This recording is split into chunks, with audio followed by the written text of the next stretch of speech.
गाँव गरीब किसान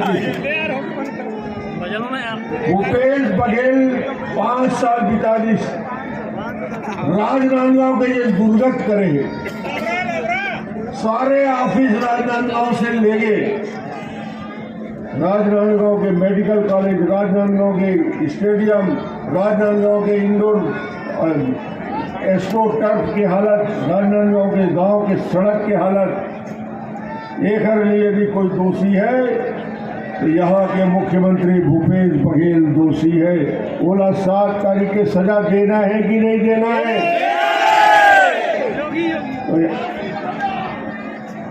तो मैं आज ज्यादा बोलने की जरूरत नहीं है। मैं जाना तो आप सब महाराज जी ने सुनना चाहता हूँ।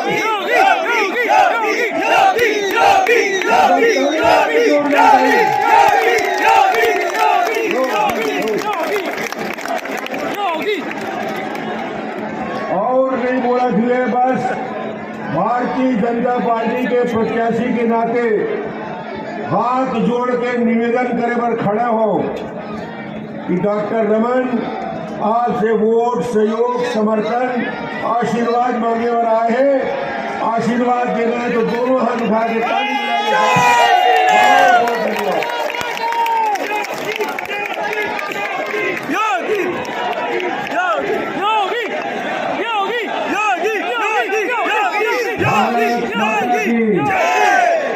अभी डॉक्टर साहब ने आप लोगों के सामने अपना निवेदन रखा है और मुझे लगता है कि उनके निवेदन को आप सबने स्वीकार किया है, लेकिन ताली की गूंज कम थी। एक बार जोरदार ताली बजाइए। अब मैं आमंत्रित कर रहा हूं बुलडोजर बाबा को, जिन्हें हमारा पूरा देश बुलडोजर बाबा के नाम से जानते हैं और जिन्होंने उत्तर प्रदेश को अपराध मुक्त कराने का संकल्प लिया है। ऐसे उत्तर प्रदेश के यशस्वी मुख्यमंत्री आदरणीय योगी आदित्यनाथ जी को मैं यहाँ आमंत्रित कर रहा हूँ। एक बार जोरदार तालियों के साथ स्वागत।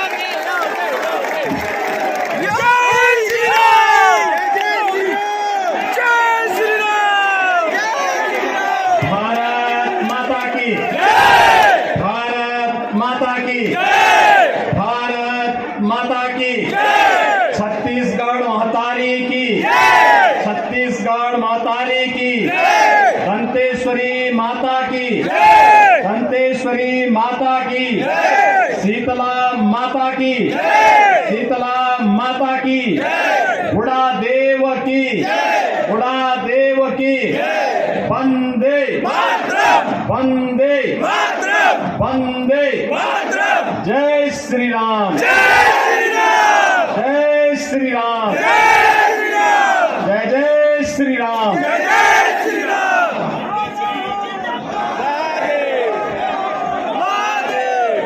भारतीय जनता पार्टी के राष्ट्रीय उपाध्यक्ष, छत्तीसगढ़ के पूर्व मुख्यमंत्री, राजनांदगांव से भारतीय जनता पार्टी के लोकप्रिय प्रत्याशी परम सम्मानीय डॉक्टर रमन सिंह जी,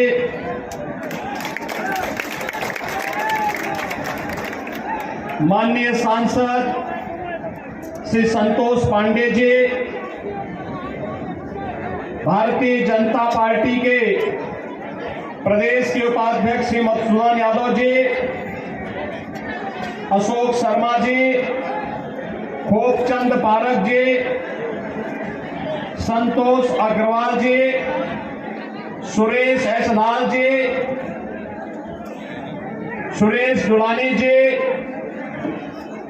लोकप्रिय नेता और पूर्व सांसद श्री अभिषेक सिंह जी, जिलाध्यक्ष रमेश पटेल जी, श्री नीलू शर्मा जी, श्री राजेश श्यामकर जी, अशोक देवांगन जी, श्री किशोर यादव जी, श्री हर्ष राम टेके जी, मंडल अध्यक्षगण, भारतीय जनता पार्टी के सभी पदाधिकारीगण, राजनांदगांव में भारी संख्या में उपस्थित सभी उपस्थित भाइयों और बहनों, छत्तीसगढ़ विधानसभा चुनाव के प्रथम चरण के चुनाव की ये अंतिम सभा चल रही है।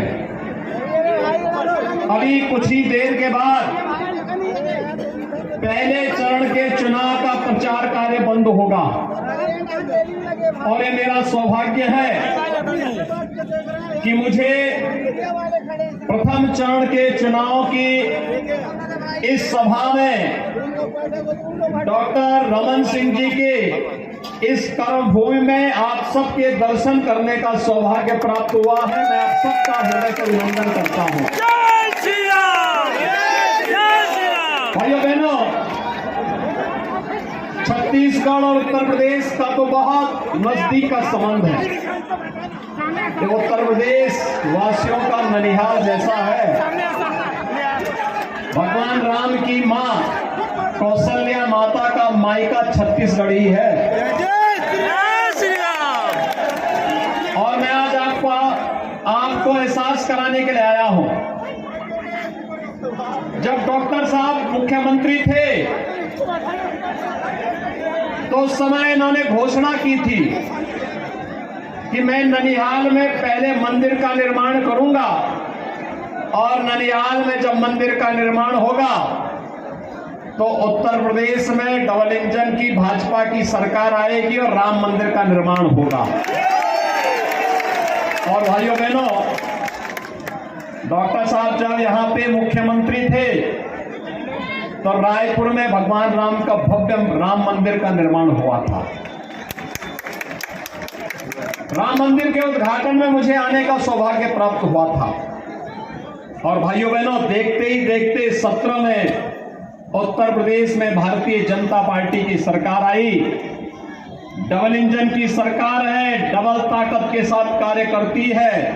प्रधानमंत्री मोदी जी के कारण आज 500 वर्षों की समस्या का समाधान हुआ, मंदिर बन रहा है और जनवरी में रामलला अपने मंदिर में विराजमान भी है।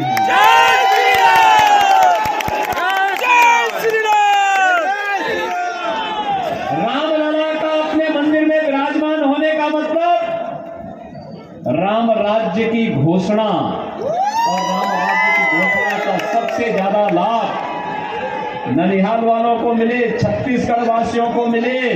इसके लिए डबल इंजन की सरकार छत्तीसगढ़ में आवश्यक है। भाइयों बहनों,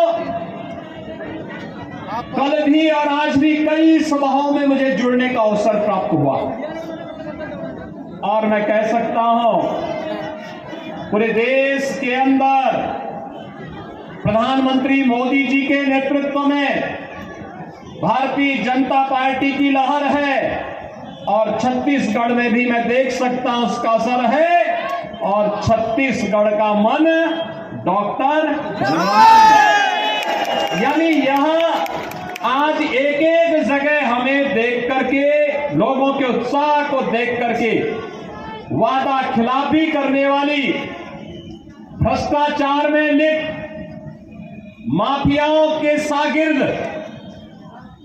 भूपेश बघेल की सरकार, कांग्रेस नेतृत्व की सरकार अपने संस्कारों के अनुरूप छत्तीसगढ़ के अस्तित्व को पूरी तरह मिटाने पर तुली हुई है। भाइयों बहनों, इसीलिए तो मैं आज आपको एहसास कराने के लिए आया हूं। घोटाले पे घोटाले मैंने तो देखा, एक ही प्रगति हुई है। बिहार में लालू जी ने चारा खाया और यहां पे कांग्रेस गोबरी पचा जा रही है। आपने देखा होगा ना, दोनों शागिर्द हैं बिहार में, दोनों एक साथ हैं। कांग्रेस और आरजेडी का गठबंधन बिहार में है, दोनों मिलकर काम कर रहे हैं। संस्कारों का क्या असर पड़ता है, या हमको देखना हो तो कांग्रेस के ऊपर देख सकते हैं। जिस भैंस के चारे को लालू जी पचा गए थे अपने शासन में, आज कांग्रेस ने उससे भी 2 कदम आगे चल करके गोबर को ही बचाने का काम शुरू कर दिया है। कितना बड़ा घोटाला, कोयला घोटाला, युवाओं को मिलने वाली नौकरी में घोटाला, खनन का घोटाला, और घोटाले पे घोटाले की ये सरकार किस हद तक कार्य करना प्रारंभ कर दी है। यानी पहले तो वायदे खिलाफी की, फिर जनता को मिलने वाली योजनाओं में इन्होंने बंदर बांट किया, और अब भ्रष्टाचार की एक नई इबारत खड़ी करते करते छत्तीसगढ़ के विकास को ही बाधक करके इसके अस्तित्व को पूरी तरह समाप्त करने पर उतारू है। भाइयों बहनों, जिस छत्तीसगढ़ के प्रकृति और परमात्मा की असीम कृपा से जो छत्तीसगढ़ प्राकृतिक संपदा से भरपूर है, प्राकृतिक संपदा से, अपनी वन संपदा से, खनन संपदा से, प्रकृति के अनमोल रत्नों का खजाना है, जिस छत्तीसगढ़ को डॉक्टर रमन सिंह जी के नेतृत्व में एक विकसित छत्तीसगढ़ के रूप में स्थापित होते हुए छत्तीसगढ़ ही नहीं पूरी देश और दुनिया ने देखा है, आज वो छत्तीसगढ़ फिर से सिसकियां दे रहा है। वहां पर फिर से जिस प्रकार की स्थितियां देखने को मिल रही हैं, वे हम सबके लिए चिंताजनक होनी चाहिए। और भाइयों बहनों, एक और मोदी जी विकास के लिए पैसा भेज रहे हैं। पिछले 5 वर्षों में जितना पैसा आया हर घर नल के लिए, पैसा यहां जमीन पे नहीं लगा। गरीबों के लिए आवास का पैसा आया, जमीन पे नहीं लगा। स्वास्थ्य के लिए पैसा आया, यहां पे जनता को लाभ नहीं मिला। यहां पर किसी भी योजना के लिए पैसा आया, भाइयों बहनों, वह पैसा यहां नहीं लगता है। 5 वर्ष में हमने उत्तर प्रदेश में 55 लाख गरीबों को एक आवास दिया है, 55 लाख गरीबों को। और यहां पे 16 लाख गरीबों का पैसा भी ये हजम कर गए। 1,50,00,000 गरीबों के घर में हर घर नल के आरओ पानी को पहुंचाने की व्यवस्था यूपी में हुई। छत्तीसगढ़ में भूपेश बघेल की कांग्रेस की सरकार ने वह भी हजम कर दिया। उत्तर प्रदेश में 15 करोड़ गरीबों को फ्री में राशन की सुविधा, और हम सब आभारी हैं प्रधानमंत्री मोदी जी के। 3.5 साल से तो फ्री में गरीबों को राशन दे ही रहे थे, अगले 5 साल के लिए पुख्ता व्यवस्था कर दी गई है। भाइयों बहनों, ये कांग्रेस देश की एक समस्या है, समस्या का नाम है। इसने आतंकवाद की समस्या दी, इसने नक्सलवाद इसी ने दिया, धर्मांतरण की राष्ट्र विरोधी गतिविधियों को प्रश्रय दे रही है, लव जिहाद को बढ़ावा दे रही है। अगर डॉक्टर रमन सिंह जी मुख्यमंत्री रहे थे तो क्या कवर्धा में कर्फ्यू लगता? क्या रामनवमी के जुलूसों को बैन करता क्या कोई? क्या गौ कसी और गौ तस्करी की घटना का अड्डा छत्तीसगढ़ बन पाता? भाइयों बहनों, ये सरकार सुविधाओं से वंचित कर रही है, तो आज इसको वोट से वंचित कर दीजिए।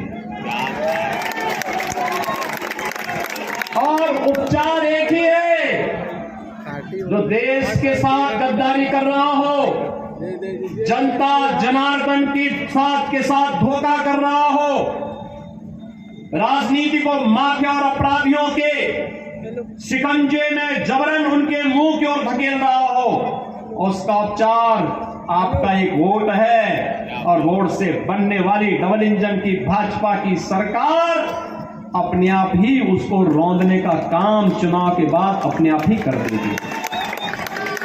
आखिर कितने बड़े बड़े माफिया यूपी में थे, वहां तो सब ठीक हो गए ना। आज उत्तर प्रदेश में तो दंगा नहीं है ना। भगवान राम का जन्म उत्तर प्रदेश में हुआ। उत्तर प्रदेश में भगवान राम ने पूरी अपने 14 वर्ष के वनवास कालखंड को छोड़ दें तो ज्यादातर समय उत्तर प्रदेश में रहे, लेकिन आज वहां दंगा नहीं होता है। लेकिन भाइयों बहनों, जब से कांग्रेस की सरकार आई तब से छत्तीसगढ़ में दंगे हो रहे हैं। मुझे याद है जब पिछली बार यहां पर हुआ, कल मैं एक सभा में था, वहां पर ईश्वर साहू नाम का एक कार्यकर्ता मिला। उनके पुत्र भुवनेश्वर साहू की हत्या कर दी गई क्योंकि उसने लव जिहाद के खिलाफ आवाज उठाई थी। उसने लव जिहाद के खिलाफ वहां पे आवाज उठाई थी, इसलिए उसकी हत्या कर दी गई। और हत्यारों को कांग्रेस का समर्थन। भाइयों बहनों, कल रतन दुबे नाम के एक कार्यकर्ता की बस्तर में हत्या हुई। हत्यारों को कांग्रेस का समर्थन, नक्सलियों ने हत्या की, उसे कांग्रेस का समर्थन। आखिर हत्याओं का सिलसिला कब तक चलेगा? गरीबों के हक पर कब तक डकैती पड़ेगी? विकास की योजनाओं में कांग्रेस कब तक बाधक बनती रहेगी? और भाइयों बहनों, राष्ट्रीय सुरक्षा और स्वाभिमान के साथ एक कांग्रेस कब तक खिलवाड़ करती रहेगी? इसका अवसर है 7 नवंबर। एक एक वोट की चोट से कांग्रेस को सबक सिखाने का एक अवसर है और झूठे वायदे और भ्रष्टाचार में लिप्त भूपेश बघेल की कांग्रेस नेतृत्व की सरकार को छत्तीसगढ़ की धरती से एक बार फिर से बाहर कर देने की आवश्यकता है। और भाइयों बहनों, मुझे पूरा विश्वास है, आज जो उत्साह मैंने देखा है राजनांदगांव में, इतनी भारी संख्या में, इतना बड़ा रोड शो, हर तबके का व्यक्ति, क्या बुजुर्ग हो, क्या नौजवान हो, क्या नवजात शिशु हो, क्या माताएं हो, क्या बहनें हो, क्या व्यापारी है, क्या किसान है, क्या श्रमिक है, हर एक के चेहरे पर उनका चेहरा इस बात को बताता है कि केवल राजनांदगांव का ही मन नहीं है, छत्तीसगढ़ का भी मन है।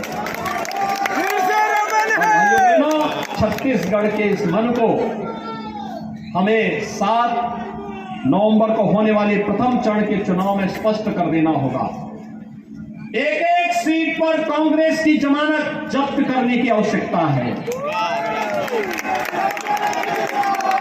डॉक्टर रमन सिंह जी के समर्थन में आपका आशीर्वाद मिलेगा, क्योंकि ऐसा जनप्रतिनिधि मिलना संत स्वभाव का, सरल, सहज, प्रत्येक व्यक्ति को गले लगाने वाला। मैं आज से नहीं, भाइयों बहनों, पिछले 25-30 वर्षों से उनके कार्यों को बहुत नजदीक से देखता हूं। हर एक व्यक्ति के साथ पूरी सहजता के साथ, सरलता के साथ, वे मुख्यमंत्री रहे हो, एक विधायक के रूप में रहे हो, एक सांसद के रूप में रहे हो, या एक केंद्रीय मंत्री के रूप में, अपनी सहजता, अपनी सरलता और समाज के प्रत्येक तबके के प्रति उनके मन में सहृदयता का भाव पैदा होना, यह एक बड़ी बात है। और उसी के प्रति आप सबका आह्वान करने के लिए आज मैं राजनांदगांव में आया हूं। 7 नवंबर को होने वाले चुनाव में भारतीय जनता पार्टी के डंके को बजा करके दूसरे चरण के लिए संघनाद कर देने की आवश्यकता है। क्या आप लोग तैयार हैं? तैयार है? राजनांदगांव तैयार है? तो भाइयों बहनों, कमल चुनाव चिन्ह पर भारी बहुमत से भारतीय जनता पार्टी को विजयी बना करके छत्तीसगढ़ के भाग्य को डबल इंजन के साथ जोड़ देने की आवश्यकता है। आप सब भाइयों बहनों, छत्तीसगढ़ में यहां पर डबल इंजन की भाजपा की सरकार बनेगी तो राम राज्य की स्थापना का मार्ग प्रशस्त होगा, क्योंकि अयोध्या में रामलला का विराजमान जनवरी में होने वाला है। होने वाला है ना? सभी सहमत है? सभी सहमत है? उत्तर प्रदेश और देश की खुशी से ज्यादा खुशी तो ननिहाल वालों को होनी चाहिए। सहमत है ना? तो मेरे साथ बोलेंगे एक बार, भारत माता की, भारत माता की, छत्तीसगढ़